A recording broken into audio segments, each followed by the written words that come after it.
What's up, YouTube? What's up, Raider Nation?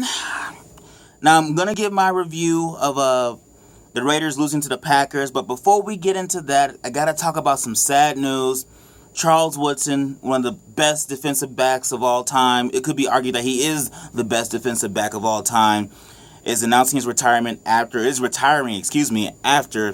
season. I'm kind of depressed about it because I thought he had one more year in him, but apparently he wants to go out when he's had a good year. I believe he has 5 interceptions, three fumble recoveries. He's filling up the stat sheets. He's still very good. I think even at his advanced age, almost 40 years old. It's just a sad thing, man. Just a sad thing. I mean, he's first ballot Hall of Famer, and I'm thankful that he was able to come back to the Raiders after he was released from the Green Bay Packers. My one regret, I just wish he could have gotten a ring with the Oakland Raiders, but at least he has a ring, even though it's with the Green Bay Packers, who happened just to beat us this last Sunday. But, you know, it was a pleasure actually watching Charles Woodson. Just a great guy. Seems very personable on camera. Just a dominant force on the field. So it's going to be sad not to see him play on Sundays next year, but at least we get to see this year. And he's had a good year. It's not like he's been terrible and getting just lit up every deep ball. So he still has something to tank. I thought he had one more year, but kudos to you, Charles Woodson, a great career. Only defensive back to ever win the Heisman. So, damn, I'm salty right now. I want to shed some tears, but I won't. Now, let's get to the game. This was a game that I thought we had. We really did. And turnovers, oh my God, turnovers just seem to be our Achilles heel in close games. Now I know the turnovers weren't in the third and fourth quarter, but the two earlier interceptions in the first half, man, Derek Carr's got to be smarter with the ball, especially the one to Clive Walford where Micah Hyde actually intercepted and brought it back within the 5-yard line. That's on him. Clive Walford was bracketed. Yeah, you probably want to go somewhere else with that. The other one, that's kind of a toss-up because I thought Seth Roberts could have caught it instead of bouncing off his hands and going to the Packers defensive back and getting the pick six. Some could say that the ball was a little high, but I think Seth Roberts is a good enough receiver that he should have caught that ball.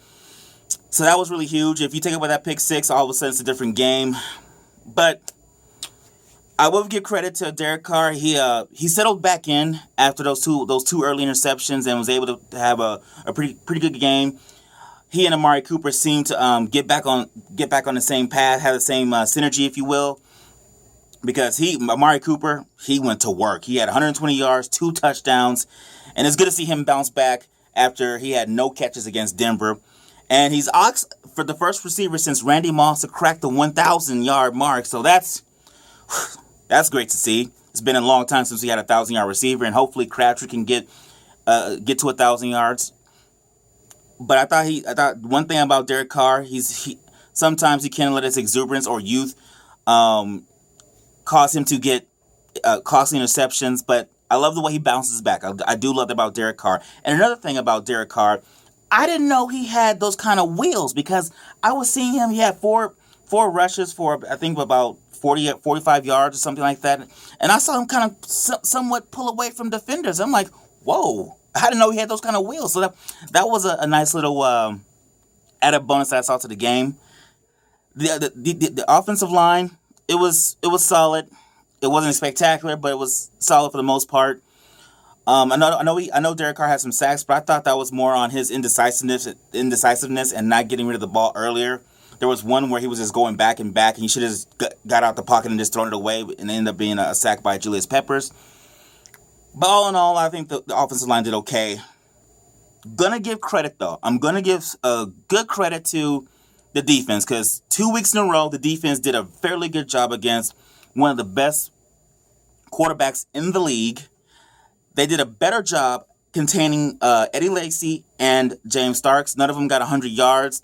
After last week, they went to work on the ground. So I thought that was a good thing, stepping forward for the defense to be able to stop somebody for 2 weeks in a row. I thought they did a good job of containing Aaron Rodgers. The one, the one thing with the James Jones catch, and I know I was reading the reports that there was a miscommunication where the safety was thought he was playing cornerback, so Emerson let him go. There was a miscommunication in the defensive backfield. But man, I feel like the good teams don't have those kind of miscommunications this late in the season. But this season, I'm learning, and a lot of people said this to me earlier in the year, that you're seeing some huge strides, but they're just not there yet. Next year's your year.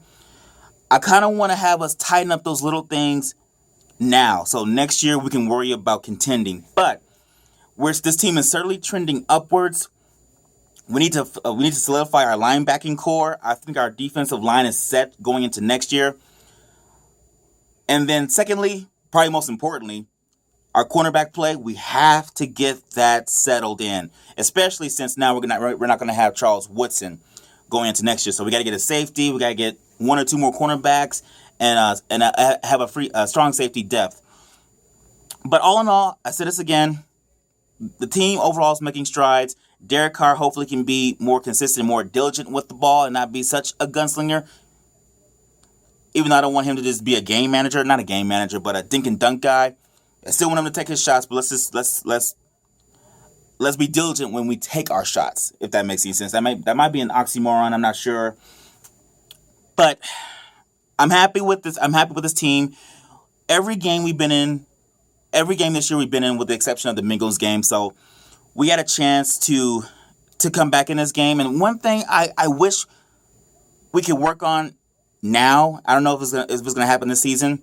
It seems to like every fourth quarter, in terms of offense, with the exception of one game, the offense can't get anything going. For the first 3